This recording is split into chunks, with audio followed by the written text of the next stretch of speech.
দ্বিতীয় মানুষ ওমর আডার বস্তা নিয়ে দৌড়াই। কি দেখলাম, কি দেখলাম! ফেরেশতারা ডাক দিয়া গেল,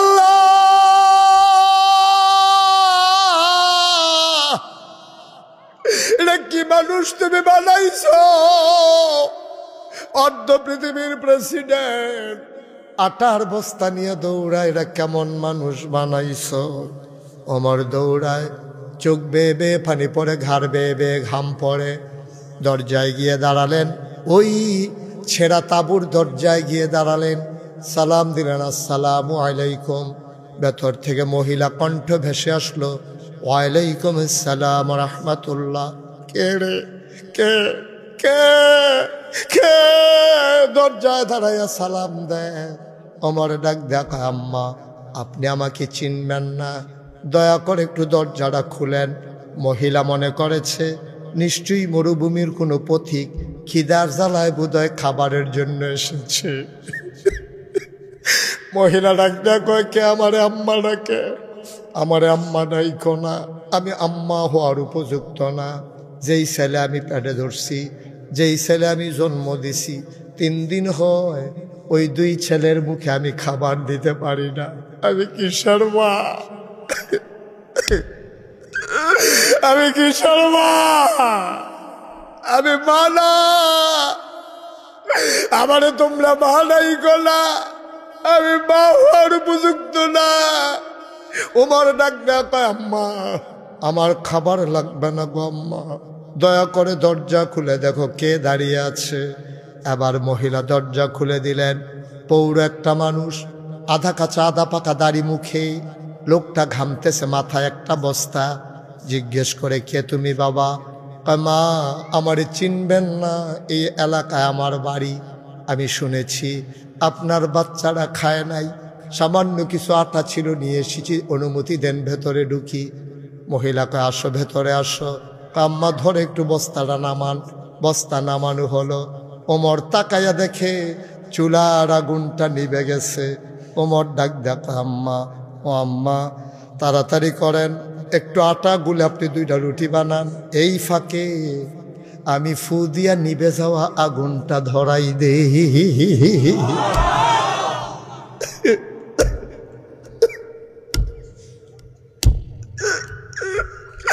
আমি আগুনটা ধরাই দেই গো আম্মা, আমি আগুন ধরাই। মুখরোচক কোনো গল্প না, বানানো কোনো ইতিহাস না, বাস্তব ঘটনা শুনে যাও।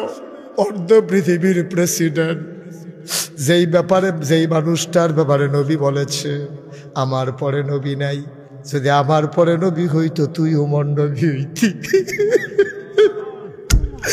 এই ওমর ফু দিয়ে আগুন ধরায়। মহিলা রুটি বানাইয়া ওমরের হাতে দেয়, ওমর খোলার ভিতরে দেয়, রুটিগুলা সেকতেছে। 2টা রুটি বানানো হয়ে গেল। আবার ওমর ডাক দেয়, আম্মা ও আম্মা, আম্মা আমি কি ভাইদেরকে ডাকবো, তাদের কি রুটি খাওয়াবো নাকি? কহ বাবা ডাকো, 3 দিন ধরে আমার ছেলেরা কিচ্ছু খায় না। ওমর ডাকলেন, ভাইয়েরা উঠো, খাবার রেডি। বাচ্চাগুলো উঠলেন। ওমর রুটি ছিঁড়ে ছিঁড়ে খেজুরের বিচিটা ফেলে বাচ্চাদের মুখে দেয়। ওমর কয়, মুখ হইল 2টা, আমি লোকমা নিছি 1টা।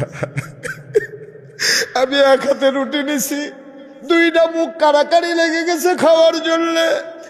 আমি একটা মাথা দ্বারা ধাক্কা দিয়া সরাইয়া আরেকটা মুখে খাবার দেই, আবার এইটা সাক্ষা ধাক্কা দিয়ে এই মুখে দেই। উমর খাবারের জন্য মানুষ এমন করতে পারে আমার জানা ছিল না। উমরের কলজাটা ছিঁড়া যাইতেছে, গাল বেয়ে বেয়ে টপ টপ করে পানি পড়তেছে। মহিলারা রুটি উল্টায় আর ফাঁকে ফাঁকে উমরের দিকে তাকায়, দেখে বুড়া মানুষটার দাড়ি বেয়ে বেয়ে পানি পড়ে, বুকের পাঞ্জাবিটাও ভিজে গেছে।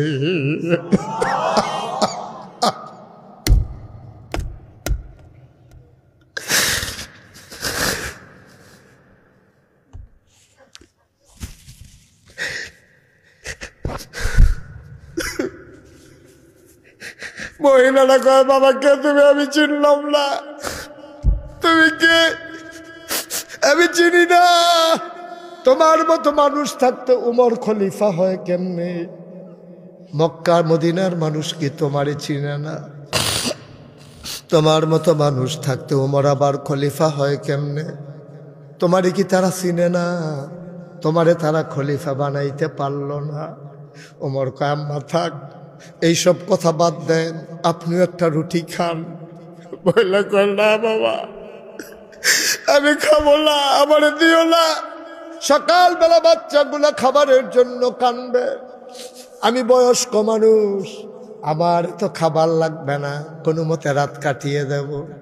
ওমর কয় আম্মা, ও আম্মা, যেই মানুষটা আপনার ঘরে এসেছে গো আম্মা, এ মানুষটার লগে উমরের বড় খাতির, আমি যা বলি উমর তাই করে গো আম্মা, আমার কথার বাইরে উমর কোনো কাজ করেন না, আমার কথার বাইরে ওমর একটা কাজও করে না। তুমি আগামীকালকে সকালবেলা মসজিদে নববীতে আইসো, সেখানে ওমর থাকবে পাশে, আমিও থাকবো। আমি বলে বলে প্রতি মাসে তোমার যে আটা দরকার, খেজুর দরকার, সব পাঠাই দেব, তুমি এখন খাও।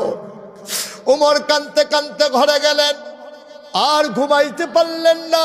তাহাজ্জুদ পড়লেন, ফজর পড়লেন, সবার দিকে ঘুরে বসলেন।